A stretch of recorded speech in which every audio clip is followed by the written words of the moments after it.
விருச்சிக ராசி அன்பர்கள் அனைவருக்கும் வணக்கங்க. இன்றைய பதிவுல ரொம்பவே முக்கியமான ஒரு பயனுள்ள தகவல் தான் பார்க்க போறோம். முதன்முறையா நீங்க நம்ம சேனலை பாக்குறீங்கன்னா மறக்காம சப்ஸ்கிரைப் பண்ணி வச்சுக்கோங்க. விருச்சிக ராசி உங்களுக்கு 20 வயசா இருக்கட்டும், 60 வயசா இருக்கட்டும், 80 வயசா இருக்கட்டும், 40 வயசா கூட இருக்கட்டும், எந்த வயசு வேணா இருக்கட்டும், விருச்சிக ராசி அன்பர்களே, நீங்க பட்ட துன்பம் கொஞ்சமா நஞ்சமா, இடி மாதிரி பிரச்சனைக்கு மேல பிரச்சனையே சந்திச்சிட்டீங்க. விதியே வெறுத்து போயிடுமா அப்படின்ற எண்ணம் உங்களுக்கு வந்துருச்சு. ஒரு பதவியை உங்களுக்கு கடவுள் கொடுக்குறாரு, ஆனா அந்த பதவியை கொடுத்துட்டு செயல்படுத்த முடியாம பல பேரால தடுக்கப்படுது. அப்போ நல்ல வேலை இருக்கு, ஆனா செயல்படுத்த முடியல, வேலை பார்க்குற இடத்துல விருப்பமே இல்லாம இருக்கு. இத மாதிரி நிறைய பிரச்சனைகள். ஒரு செய்தியை நான் மக்களுக்கு கொடுக்கணும், என் குடும்பத்தாருக்கு கொடுக்கணும்னு நினைக்கிறேன், ஆனா அது எனக்கு சொல்ல தெரியல, அதனால தப்பு தப்பா நடந்து போயிடுது. கடைசியில என்னோட பேர் கஞ்சன் வந்துடுது, என் பேரு ரொம்ப கெட்டவன் வந்துடுது. சில பேர் எனக்கு பெருமைக்கானவன் அப்படின்லாம் சொல்லிடுறாங்க. ரொம்ப நான் நடுங்கிடுறேன். யாரத்தாழ ஒரு வெறுப்புக்கே நான் போயிட்டேன். எத்தனையோ பயிற்சியெல்லாம் வருது, ஏதாவது ஒன்னாவது எனக்கு செட் ஆகுதா அப்படின்னு நீங்க கேட்கறது எனக்கு புரியுது. சொல்றது எல்லாம் பாசிட்டிவா இருக்கு, மற்றபடி எதுவுமே நடக்கல அப்படின்னு நினைக்கக்கூடிய விருச்சிக ராசி அன்பர்களே, இந்த காலம் ஏன் இப்படி நடந்துச்சு? அதுவும் உடல் நலத்துல எந்த பிரச்சனை உங்களுக்கு இல்லை, அதாவது உள்ளத்திலையும் உடல் ரீதியாகவும் நிறைய பிரச்சனை, சொல்ல முடியாத பிரச்சனையெல்லாம் இருக்குன்னு சொல்லக்கூடிய விருச்சிக ராசி அன்பர்களே, மரண துன்பம்னு ஒண்ணு இருக்கு. அது என்னன்னா, யார்கிட்ட போய் நான் நிக்க கூடாதுன்னு நினைச்சனோ அவங்க கிட்ட நிக்கிற மாதிரி கடவுள் என்னை கொண்டு வந்துட்டாரே, எதுக்காக எனக்கு இந்த துன்பம் அப்படின்னு நினைக்கக்கூடிய விருச்சிக ராசி அன்பர்களே, நல்ல நடத்தையோட தான் நான் இருக்கேன், நல்ல எண்ணத்தோட தான் நான் இருக்கேன், பராசக்தியை கூட நேர்ல பாக்குற வாய்ப்பு இருக்குன்னு நம்புறேன், ஆனா இதெல்லாம் கனவாவே எனக்கு போய்கிட்டு இருக்கே, இப்படியெல்லாம் நினைக்கக்கூடிய விருச்சிக ராசி அன்பர்களே, இந்த நேரம் உங்களுக்கு ஒரு மிகப்பெரிய மாறுபாடுகளை சந்திக்கக்கூடிய ஒரு முக்கியமான நேரம். பிரம்மனின் எழுத்து, அந்த தலைவிதி எழுதுகோள் கொஞ்சம் சறுக்கிடுச்சு, கொஞ்சம் கிறுக்கிடுச்சு அப்படின்னு தான் சொல்லணும். ஆனா நீங்க நம்பின தெய்வத்தின் துணை, சித்தர்களின் துணை உங்க வாழ்க்கையில பெரிய அளவுக்கு மாற்றத்தை ஏற்படுத்த போகுது. கீழே விழ வேண்டிய கட்டாயம் வரவே வராது. பெரிய பெரிய பிரச்சனைய நீங்க சந்திச்சிருக்கலாம். சில பேருக்கு வண்டி வாகனத்துல பிரச்சனைகள் இருந்திருக்கலாம், சில பேருக்கு காவல்துறையில பிரச்சனை, ஏன் நீங்க நீதிபதியா இருந்தாலும், நீங்க டாக்டரா இருந்தாலும் உங்க தொழில உங்களுக்கு பிரச்சனை, உங்களுக்கு நெருக்கடி அதிகமா இருந்துச்சு. ஒரு பெருத்த நெருக்கடி உங்க வாழ்க்கையில நீங்க சந்திச்சிட்டீங்க. அவமானம், சிரமம், எப்படி சொல்றதுன்னே தெரியாது அந்த அளவுக்கு. அதுக்கு நடுவுல கடன் வேற உங்களுக்கு இருந்துச்சு. கடவுள் உங்களுக்கு கடன் கொடுத்தாருன்னா நீங்க கட்டிடுவீங்கன்னு தெரிஞ்சுதான், அதுக்குள்ள உங்களுக்கு பயம் அதிகமாகவே வந்துருச்சு. அப்போ இதற்கு இடையில எது எப்படி ஹேண்டில் பண்றதுன்னு தெரியாம முழிச்சிட்டு இருக்கக்கூடிய காலகட்டம் இதுதான் இப்போ உங்களுக்கு நடந்துட்டு இருக்கு. இதுக்கெல்லாம் ஒரு தீர்வு வேணுமா வேணாமா? கட்டாயம் வேணும்ல.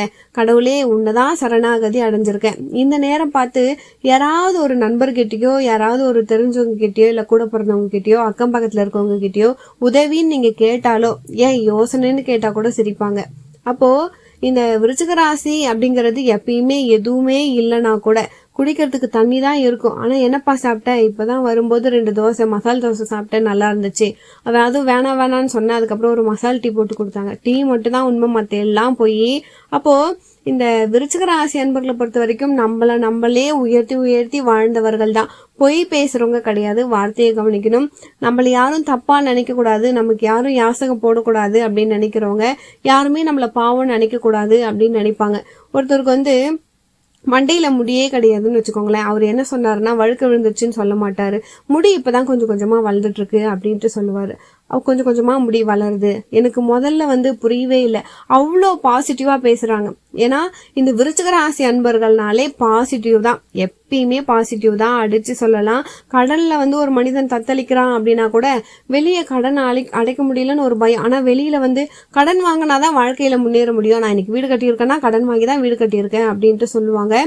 இப்படிதான் இந்த பாசிட்டிவ் எனர்ஜி தான் விருச்சிகத்தை வேற இடத்துக்கு கொண்டு போகும் அப்படின்னு நம்ம சொல்லலாம். அதே இந்த உங்க பக்கத்துல இருக்காங்க பாருங்க, நீங்க எப்ப கீழே இறங்குவீங்கன்னு பாத்துக்கிட்டே இருப்பாங்க.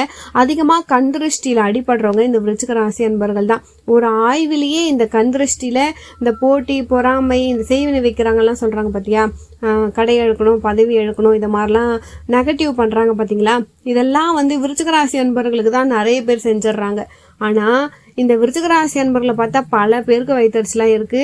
அது மட்டும் இல்ல, நிறைய பேர் வந்து இந்த விருச்சிக ராசி அன்பர்கள் வீணா போயிட்டா நான் நல்லா இருப்பேன் அப்படின்ற மாதிரி பேசிக்கிறாங்க. இந்த விருச்சகம் அப்படின்னாலே பயம்தான். ஏன்னா விருச்சகம் அப்படின்னாலே தேல்னா வந்து சும்மா கொட்டுமா? தொந்தரவு பண்ணா மட்டும்தான் கொட்டும், தப்பு பண்ணா மட்டும்தான் கொட்டும். அதை நீங்க ஞாபகம் வச்சுக்கணும். அப்போ தேல் வந்து தப்பு பண்றவங்கள தான் கொட்டும். சும்மா போயிட்டு தேல் கொட்டிக்கிட்டே இருக்காது. ஏன் அந்த பொந்துக்குள்ள வந்து காலை வச்ச அப்போ வந்து தேல் கொட்டுது. ஒரே இடத்துல தான் வந்து கை வைப்போம். அது அதோட இடத்துல நீங்க போயிட்டு கை வச்சா அது கொட்டுதான். அப்போ விருச்சிக ராசி அன்பர்கள் ஒரு வார்த்தை சொல்றாங்கன்னா அதை ஆராய்ந்து தான் சொல்லுவாங்க. எடுத்தோம் கவுத்தோன்னு எதுவுமே சொல்ல மாட்டாங்க. எல்லாத்தையுமே தெளிவா இப்படி இருக்கும் அப்படின்னு சொல்லுவாங்க. கீரை ஆயிரதுன்னு சொல்லுவாங்க. முருங்கைக்கீரையை பார்த்தா கீரையை மட்டும் எடுத்துட்டு அந்த ஈர்க்கு மட்டும் அதை மட்டும் எடுத்து ஓரம் போட்டுருவாங்க. அப்போ அதுல ஏதாவது ஒரு பில்லு இருக்கும், அந்த பில்லை வந்து எடுத்து போட்டுருவாங்க. இதுக்கு பேர் தான் வந்து ஆயிரது. அப்படின்னா விருச்சிக ராசி அன்பர்கள் ஒரு விஷயத்த செய்யறாங்கன்னா அதுல ஒரு இலை விடாம பிரிச்சிருவாங்க அப்படின்னு தான் நம்ம சொல்லணும். அப்போ தப்பு பண்றவங்க மாட்டிப்பாங்க, நல்லது பண்றவங்க ஜெயிச்சிருவாங்க. அப்போ போல்டா பேசுவாங்க இந்த விருச்சிக ராசி அன்பர்கள். இன்னைக்கும் இப்படிதான் நீங்க இருக்கீங்க. உங்களை பார்த்தா அப்போ வயிற்றுச்சல் வரதான் செய்யும். நீங்க உண்மையை பேசினாலே மற்றவங்களுக்கு பிடிக்கல. உங்களால உண்மை பேசுறத நிப்பாட்டவும் முடியாது. மற்றவங்க பொய் பேசி பழகிட்டாங்க, அவங்களுக்கு பொய்யை விடவும் முடியாது. அப்போ இந்த விருச்சிக ராசி அன்பர்களை பொறுத்த வரைக்கும் நிறைய விஷயங்களை நீங்க சமாளிச்சுட்டு மேல வந்துட்டீங்க. இதெல்லாம் நீங்க புரிஞ்சுக்கணும். இப்போ இந்த விருச்சிக ராசி அன்பர்களை பொறுத்த வரைக்கும் உங்க வாழ்க்கையில யாருமே உங்களுக்கு உண்மையா இல்லை, அதை நினைச்சு நீங்க இன்னைக்கு வரைக்கும் ஃபீல் பண்ணிக்கிட்டு இருக்கீங்க. விருச்சிக ராசி அன்பர்கள் வந்து நீங்க கீழே இறங்கி போகணும் அப்படின்னு அவங்க சுத்தி இருக்கவங்க எல்லாம் நினைக்கிறாங்க. யாருமே உங்களை தூக்கி விட்டு அழகு பார்க்கணும்னு நினைக்கவே மாட்டாங்க. நீங்க இந்த அளவுக்கு நீங்க வந்திருப்பீங்களா? நீங்க இப்போ வரைக்கும் கடவுள் உங்களை உயர்த்திக்கிட்டே தான் போறாரு. இடையில வந்து லைட்டா சொதப்பிடுச்சு. விருச்சிக ராசி அன்பர்களுக்கு கடந்த காலத்துல உங்க மனசு ரீதியா சில பிரச்சனைகள் ஒப்புதல் இல்லாம போயிடுச்சு. அது நல்ல நேரமா மாத்துக்கிற நேரம். பிரம்மனின் விதி நடுவுல வந்து கிறுக்கப்பட்டு இருந்துச்சு. இந்த கிறுக்கல்களை இப்ப சரஸ்வதி அனுகிரகத்தால, மகாலட்சுமி அனுகிரகத்தால உங்களுடைய கடன் அடைய போகுது. இது எல்லாத்தையும் விட துர்கை அம்மன் உங்களுக்கு தைரியத்தை கொடுக்க போறாங்க. அப்போ நீங்க என்ன பண்ணணும்னா 2 முக்கியமான விஷயத்த ஃபாலோ பண்ணணும். விருச்சிக ராசி அன்பர்களே, உங்க பக்கம் வசீகரமான நபர்களை உங்க பக்கம் நீங்க கை வச்சுக்கணும். அப்பதான் உங்களுக்கு ஒரு பெரிய மாற்றம் ஏற்படும். அதே மாதிரி எதையும் பயமே இல்லாம ஒரு மன அமைதியோட நீங்க எதிர்கொள்ளுங்க. அச்சமே உங்களுக்கு வேண்டாம். அது மட்டும் இல்ல, விருச்சிக ராசி அன்பர்களுக்கு பக்தி இந்த காலகட்டத்துல அதிகமாகும். அப்பதான் பகைவர்கள் உங்களை விட்டு ஒழிவாங்க. பக்தி அதிகமாகும் பொழுது பகைவர்கள் சுத்தி இருக்க மாட்டாங்க. அது மட்டும் இல்ல, இடம், நிலம், வீடு எல்லாமே உங்களுக்கு கிடைக்கும். இந்த காலகட்டத்தில் பக்தி பெருகுனா உங்களுக்கு பதவி கிடைக்கும், பெயர் புகழ் கிடைக்கும். இந்த நேரத்தை பொறுத்த வரைக்கும் தெய்வீக காலமா இருக்கும். இடைப்பட்ட நேரத்துல மனசின் ரணம், வலி அதிகமா இருக்கும். இந்த வலியை குறைக்க ஒரே ஒரு விஷயம், நல்லது நடக்கிறதுக்கு ஒரே ஒரு விஷயம், நம்பிக்கையோடு இறைவனை சரணாகதி அடைங்க. எங்கேயும் போக வேணாம், யார்கிட்டயும் சரணடிக்க வேணாம். எனக்கு இது நடந்துச்சு அது நடந்துச்சுன்னு சொல்ல வேணாம். உங்க வீட்டு பூஜை அறைக்கு போங்க, சுவாமி கிட்ட பிரார்த்தனை பண்ணுங்க. முதல்ல 5 நிமிஷம் அப்படியே பாருங்க, இன்னும் என்னென்ன ஆட்டத்தை ஆட்டணும்னு நினைக்கிறேன், என்னை வச்சு நீ சந்தோஷப்படுறியா கடவுளே? இப்படியே வந்து நீங்க கடவுள்கிட்ட கேட்பீங்க. உண்மைதானே பேசுறீங்க, போய் பேசலையே. இப்படியே வந்து நீங்க கேளுங்க. என்னை வச்சு கேம் விளையாடிக்கிட்டு இருக்கீங்க, உடனே சந்தோஷப்படுத்தல நான் சிறப்பாக தான் இருக்கேன், கடவுள் கூட என்னை வச்சு சந்தோஷப்படுறாருன்னா என்னால் கடவுளே சந்தோஷமா இருக்காரு இப்படின்னு நீங்கள் நினைங்க. அப்புறமா சொல்லுங்க. ஏன்னா ரொம்பவும் வந்து நம்ம பேசக்கூடாது. கடவுளே நீங்கள் வந்து சொல்லிடணும், ஓ சந்தோஷம் போதும், நானும் கொஞ்சம் சந்தோஷமா இருக்க வேணாமா? இந்த தேவையே இல்லாதவங்களாம் என்னை பற்றி பேசுகிறாங்க. இந்த காலகட்டத்தில் என் மனசில் ஒரு பயமே உருவாயிடுச்சு. இது வரைக்கும் நான் இப்படி இருந்துட்டேன், ஆனால் நான் பயப்படுறேன்னு சொன்னால் ஒருத்தவங்களும் வந்து நம்பவே மாட்டேங்கிறாங்க, வெளியே காட்டிக்கவும் முடியல. இந்த பயத்தை என்னை விட்டுட்டு எப்படியாச்சும் வெளியே எடுத்துக்கொடு, என்னை தைரியத்தை கொடு அப்படின்னு கடவுள்கிட்ட கேளுங்க. ஆற தழுவிக்கோங்க. சுவாமியை வந்து நீங்கள் ஆற தழுவிக்கோங்க. மார்க்கண்டேயருக்கு மரண பயம் வந்தப்போ நல்லா தெரிஞ்சுக்கோங்க, 16 வயசில் மார்க்கண்டேயர் இறக்கணும். அதுதான் அவருடைய விதி. யமன் வந்து பாசக்கயிறை வீசி எறிகிறாரு. இன்னும் உயிர் வாழணும்னு ஆசைப்படலை. இந்த மரணம் இந்த யமனால நடக்கக்கூடாது அப்படின்னு சிவனை வந்து கட்டி ஆற தழுவிக்கிறாரு. அப்போ சிவன் மீது இருக்கக்கூடிய நம்பிக்கை, உயிர் வாழணும் அப்படின்னு கிடையாது, உயிர் போனாலும் சிவனோடு போகணும் அப்படின்னு சொல்லிட்டு தான். அப்போ நீங்க சித்தர் வழிபாடையும் சிவபெருமான் வழிபாடும் பண்ணுங்க. விருச்சிக ராசி அன்பர்களே, நீங்க வழிபாடு பண்ணும் பொழுது அதே மாதிரி நீங்க வந்து உங்க வீட்டு பூஜை அறையில போயிட்டு சுவாமியை நீங்க சாமி கும்பிடுங்க. ஒரு சுவாமி படம் இருந்தா நெஞ்சோட வச்சு, ஐயா என்னை காப்பாத்து அப்படின்னு நீங்க வேண்டிக்கோங்க. எனக்கு இதுதான் பிரச்சனை அப்படின்னு மனசை விட்டு நீங்க சொல்லுங்க. எனக்கு வந்து இந்த பதவி கிடைக்கணும், இந்த அரசியல்ல எனக்கு முன்னேற்றம் கிடைக்கணும், இந்த தொழில் எனக்கு வெற்றி கிடைக்கணும், எனக்கு இவ்வளோ பணம் கிடைக்கணும், உங்களுக்கு என்னென்ன ஆசை இருக்கோ, சின்ன சின்ன ஆசையோ பெரிய பெரிய ஆசையோ, இதை மாதிரி முன்னேறணும், வீடு கட்டணும், டாக்டர் ஆகணும், எனக்கு உடல்ல இருக்க பிரச்சனைகள்ல வந்து சொல்ல முடியாத பிரச்சனைகள் எல்லாமே தீரணும், எனக்கு பயம் இருக்கு, அந்த பயம் என்னை விட்டு போகணும் கடவுளே அப்படின்னு வந்து விருச்சிக ராசி அன்பர்கள் கடவுள்கிட்ட வேண்டுங்க. இந்த பிரம்மனுடைய எழுத்து மாறப்போகுது, உங்களை விட்டு பயம் போக போகுது. சரஸ்வதி அனுகிரகம் உங்களுக்கு இருக்கு, துர்கையின் அனுகிரகமும் உங்களுக்கு இருக்கு, மகாலட்சுமியின் அனுகிரகமும் உங்களுக்கு முழுமையாகவே இருக்கு. முருகப்பெருமானின் அருளாலையும் உங்களுக்கு சகலமும் நன்மையா இருக்கும். யாரெல்லாம் உங்களை கீழே விழணும்னு நினைச்சாங்களோ அவங்களாம் இப்போ உங்களை அண்ணாந்து பார்ப்பாங்க. என்னப்பா இப்படி இருக்கான் அப்படின்னு சொல்லிட்டு ஒரு ஆச்சரிய பார்வை பார்க்க போறாங்க அப்படின்னு தான் சொல்லணும். இதுதான் வந்து உண்மை. கண்டிப்பா வந்து இந்த விருச்சிகராசி என்பர்களே இந்த காலகட்டத்துல இந்த நேரத்துல உங்களுக்கு எந்த ஒரு கஷ்டமும் வேணாம். தெய்வம் வந்து இன்னைக்கும் துணையா இருப்பாங்க, நாளைக்கும் துணையா இருப்பாங்க. உங்களுக்கு குறையே கிடையாது. விருச்சிக ராசி அன்பர்களை பொறுத்த வரைக்கும் கடன் பிரச்சனையில மட்டும் கொஞ்சம் இருக்காதீங்க. கடன் பிரச்சனையிலிருந்து கொஞ்சம் தப்பிக்க பாருங்க. ஏன்னா இந்த விருச்சிக ராசி அன்பர்களை பொறுத்த வரைக்கும் மற்றவங்க பேச்சை கேட்டு நீங்க போயிட்டு கடன்ல விழுந்துடுறீங்க.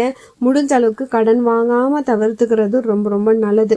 உங்களால முடிஞ்சது அப்படின்னா நீங்க வந்து சில பேருக்கு நன்மைகளை செய்றீங்க, இல்லைன்னு சொல்லல. உங்களுடைய பெரிய நம்பிக்கை என்னன்னா, எவ்வளோ பெரிய பிரச்சனையா இருந்தாலும் எவ்வளோ பெரிய கஷ்டமா இருந்தாலும் ஆறுதலாக ஒரே ஒரு வார்த்தை கிடைச்சாலுமே போதும்.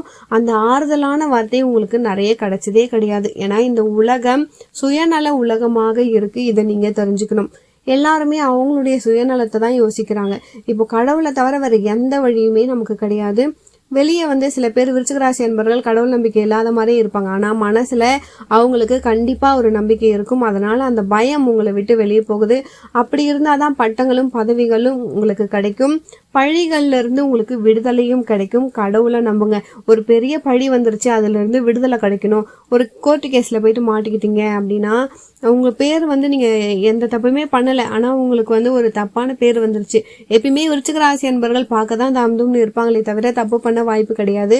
ஆனா கெட்ட பெயர் வந்துடும். அப்படி வந்த கெட்ட பெயரை எப்படி விளக்குறது? கடவுளால மட்டும்தான் விளக்க முடியும். உங்களுடைய மனக்குறைகள் தீரணும் அப்படின்னா கடவுள் மட்டும்தான். கடவுள்கிட்ட பிரார்த்தனையை அதிகப்படுத்தணும். நம்பிக்கையோடு பிரார்த்தனை பண்ணுங்க, நம்பிக்கையோடு இருங்க.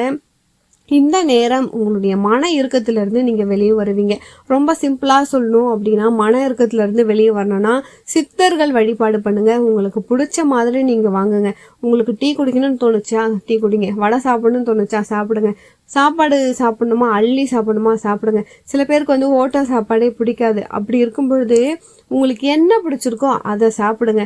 ஏன்னா இந்த ஹோட்டல் சாப்பாடெல்லாம் தவிர்க்கிறது உங்களுக்கு ரொம்பவே நல்லது. விருச்சிக ராசி அன்பர்களை பொறுத்த வரைக்கும் வாழை இலையில சாப்பிட்றது ரொம்ப ரொம்ப சிறப்பு.